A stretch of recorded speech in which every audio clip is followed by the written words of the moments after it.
बख्शी वर्मा और आप देख रहे हैं आर्य खबर। दिल्ली में क्या वाटर बैंक्रप्सी हो गई है? वाटर बैंक्रप्सी का अर्थ होता है शहर में पानी की मांग उसकी प्राकृतिक आपूर्ति से कहीं अधिक हो जाए। संयुक्त राष्ट्र की रिपोर्ट के अनुसार दिल्ली जैसे शहर अपनी जल क्षमता से अधिक पानी का उपयोग कर रहे हैं, जिससे भूजल खत्म हो रहा है। पाइपलाइन पुरानी होने से 55% पानी बर्बाद हो रहा है और यमुना जल का संकट गहरा रहा है।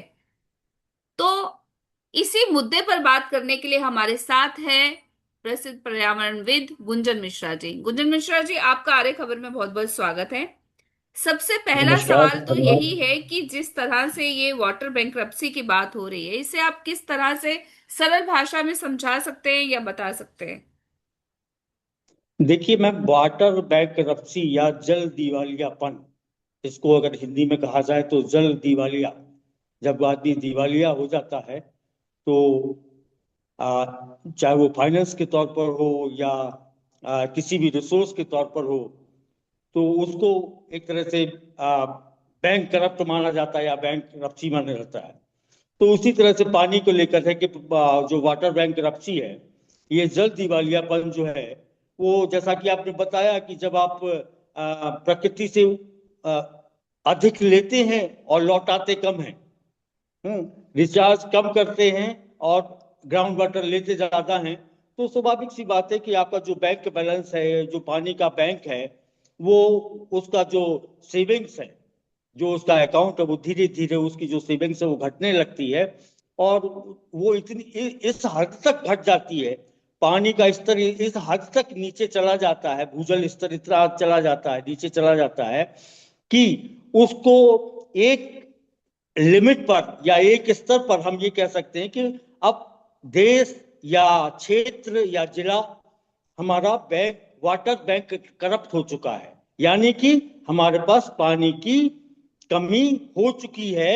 और पानी की कमी क्यों हो चुकी है? क्योंकि हमने जितना लिया उससे उसको उतना वापस नहीं किया। तो लेकिन ये अगर दिल्ली हमारा जैसे वाटर, जहां तक आपने जनसंख्या वाली बात कही, और ये मजबूरी नहीं है मैम, ये एक तरह से देखा जाए तो जो हमारे प्रधानमंत्री जी मोदी साहब जो बोलते हैं, माननीय प्रधानमंत्री जी जो कहते हैं कि जो लाइफ स्टाइल है या लोगों का जो एटीट्यूड है, वो जब तक चेंज नहीं होगा तब तक हम इसके इसके बारे में कुछ इसका समाधान प्रॉपर सोच नहीं सकते।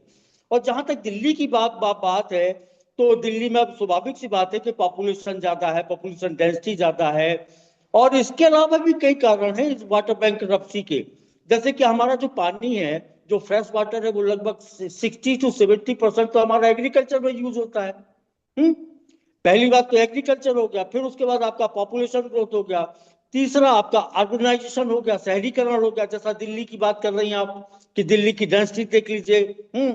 और दिल्ली के फिर रिसोर्सेज देख लीजिए। दिल्ली में क्या है पानी के लिए? सिर्फ एक यमुना ही तो है, बाकी अदरवाइज आप भूजल निकालते रहिए। अब चेन्नई में क्या हुआ था 2016 में? चेन्नई में जो हुआ है उसको डे जीरो घोषित कर दिया गया। तो इसका मतलब वो वाटर बैंक करप्ट हो चुका था चेन्नई। इसी तरह से कैप टाउन हुआ था। तो ये जो कृषि हो गया, जनसंख्या हो गया, अर्बनाइजेशन हो गया, जलवायु परिवर्तन हो गया, जलवायु परिवर्तन के कारण भी पानी की बहुत ज्यादा मात्रा बढ़ गई है। लाइफ स्टाइल हो गई। फिर उसके साथ साथ आपका भूजल दोहन हो गया। भारत विश्व का सबसे बड़ा भूजल उपभोक्ता है मैम। आपकी जानकारी के लिए बता दूं, या पब्लिक आम आदमी की जानकारी के लिए, कि भारत भूजल का सबसे बड़ा उपभोक्ता विश्व में।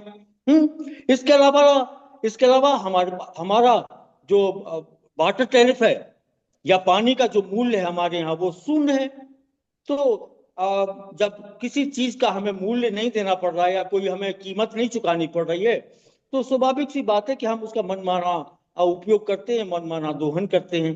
तो ये तो कारण है मैम कि पानी के को जो जल दिवालियापन के जो हमारे मेन मेन कारण है, वो मेन कारण यही है। अब इनका प्रभाव क्या पड़ेगा?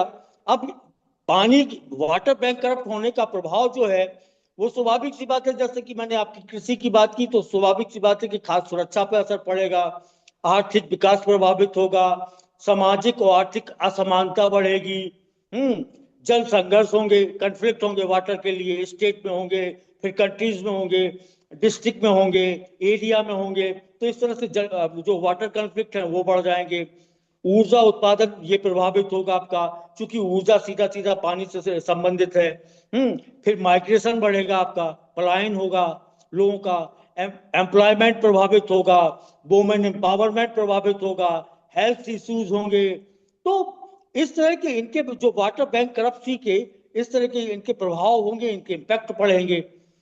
अब बात रही समाधान की, तो समाधान, इसका सॉल्यूशन, बैंक करप्शन ना होने का सॉल्यूशन ये है कि स्वाभाविक सी बात है, सबसे पहला तो कारण, सबसे पहला समाधान तो यही है कि हमको रेन वाटर हार्वेस्टिंग करना चाहिए, एक्यूफर रिचार्ज कराना चाहिए। जो हमारे सीवेज ट्रीटमेंट प्लांट हैं उनके पानी को ट्रीट होने के बाद उनका रीयूज होना चाहिए, रिसाइकिल होना चाहिए। क्रॉप का डाइवर्सिफिकेशन होना चाहिए।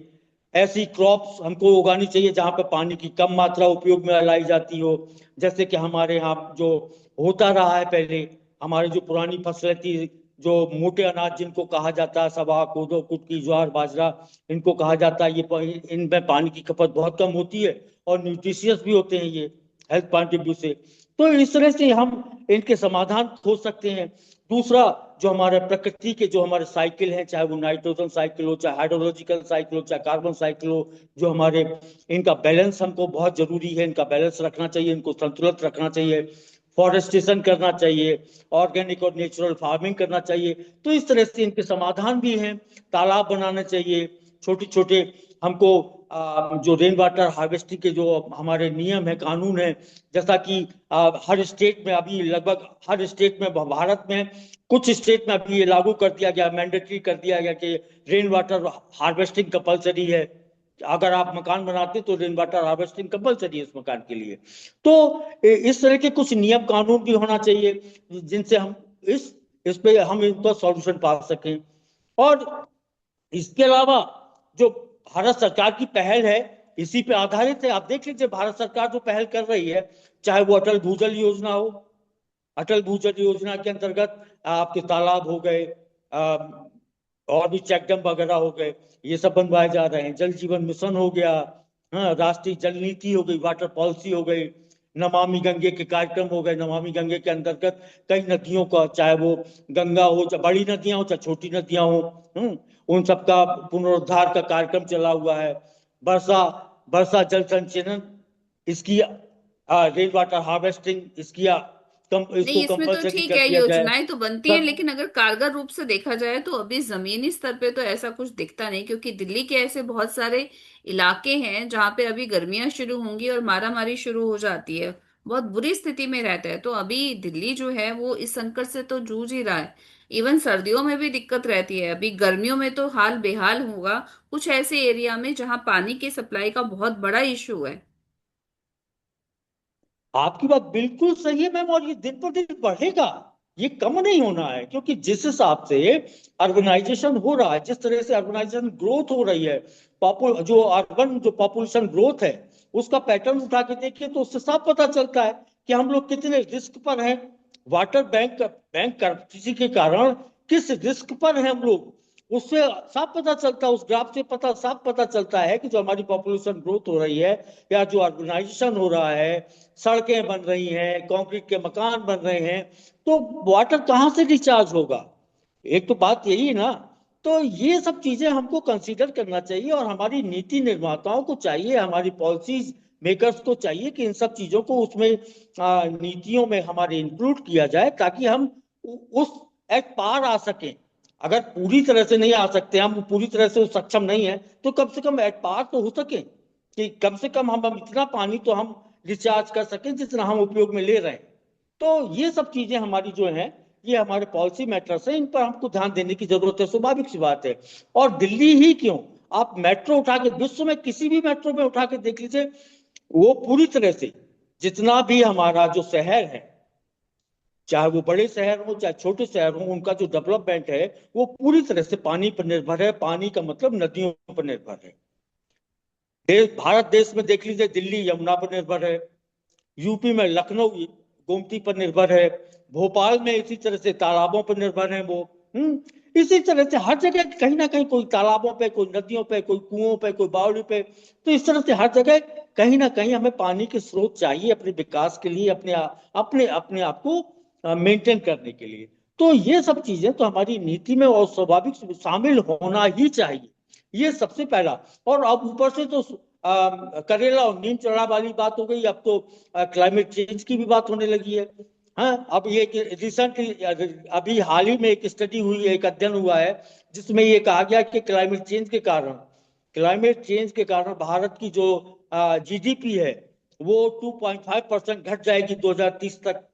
तो इन सब चीजों को हमें बहुत सोच समझकर, नेचर के रूल के अकॉर्डिंग, नेचर के अकॉर्डिंग हमको इन सब चीजों को डील करना होगा, इनके सॉल्यूशन निकालने पड़ेंगे, तभी हम किसी एक एक अच्छे परिणाम पर पहुंच पाएंगे।